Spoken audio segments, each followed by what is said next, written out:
ஊதிய குழுவில் எங்களுக்கு இழைக்கப்பட்ட மிகப்பெரிய அநீதி சார் இது. ஒரே பதவி, ஒரே கல்வி தகுதி இருக்கிற எங்களுக்கு இருவேறு ஊதியம் நிர்ணயிச்சிருக்கிறாங்க. 31/5/2009க்கு முன்னாடி பணியேற்றவங்களுக்கு 8,370 அடிப்படை ஊதியம். 1/6/2009க்கு அப்புறம் பணியேற்றவங்களுக்கு அடிப்படை ஊதியம் 5,200. ஒரு பணிக்கு ஒரு தகுதிக்கு ஒரே ஒரு அடிப்படை ஊதியம் தானே சார் நிர்ணயிப்பாங்க. இது அந்த ஊதிய குழுவில் நிர்ணயித்த அந்த அதிகாரிகள் பண்ண பெரிய தவறு. 2009லேருந்து இன்றைக்கு வரைக்கும் 16 ஆண்டு காலமாக நாங்கள் போராடிட்டு இருக்கோம் சார். இந்திய அரசியலமைப்பு சட்டம் நமக்கு கொடுத்துருக்கிற அடிப்படை உரிமை சம வேலைக்கு சம ஊதியம். அந்த அடிப்படை உரிமையில் அதை சரியாக செய்யாமல் ஒரு தவறு இழைச்சிட்டாங்க.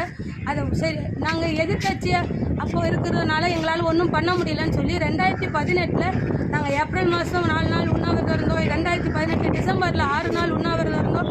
அப்போ எங்கள் களத்துக்கு நேராக இப்போ இருக்க நம்முடைய முதலமைச்சர் வந்தாருங்க சார்.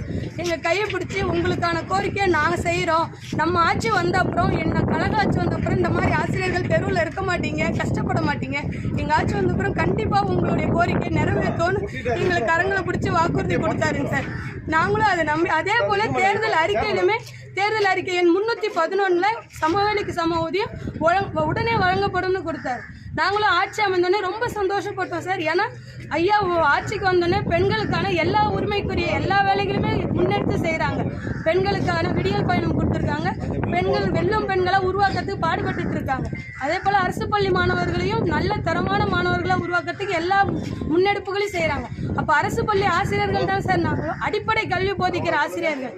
நாங்கள் பணியேற்றதுக்கு அப்புறம் நாங்கள்லாம் தகுதி தேர்வு எழுதி பாஸ் பண்ண ஆசிரியர்கள்.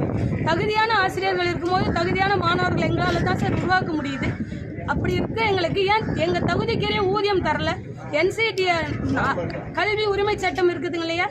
கல்வி உரிமை சட்டம் 2009 படி தகுதியான ஆசிரியர்கள் நியமிக்கும் போது அந்த தகுதியான ஆசிரியர்களுக்கு தகுதியான ஊதியம் கொடுக்கணும் இல்லைங்களா? இந்தியாவிலேயே கடைசியான ஊதியம், அடிப்படை ஊதியத்தில் கடைசி இடத்துல தமிழகம் தான் சார் இருக்குது. நாங்கள் ஆனால் இன்னைக்கு வரைக்கும் நம்ம முதல்வரையாக நம்பிட்டு தான் இருக்கோம். நாங்கள் ஆட்சிக்கு வந்ததுக்கப்புறம் 2022 உண்ணாவிரத போராட்டம் எடுத்தோம். டிசம்பர் 2022 நெடிய போராட்டம் இருந்து ஜனவரி 1, 2023 எங்களுக்காக அரசாணை 25 போட்டார். இடைநிலை ஆசிரியர்களுக்காக மட்டும் கொடுத்தாங்க. 3 நபர் குழு அமைச்சு 3 மாதத்தில் உங்கள் கோரிக்கையை நிறைவேற்றிடுவோன்னு சொன்னாங்க. ஆனால் எந்த பதிலுமே இல்லை. திரும்பி செப்டம்பர் மாதம் நாங்கள் எப்போவுமே விடுமுறையில் மட்டும்தான் சார் போராடுறோம். ஏன்னா எங்களை நம்பி வாழ்கிறது கடைநிலை ஊழியர்களோட மக்கள் தான். எங்கள் பிள்ளைங்க தான், எங்கள் கிட்ட படிக்கிற பிள்ளைங்கள்லாம்.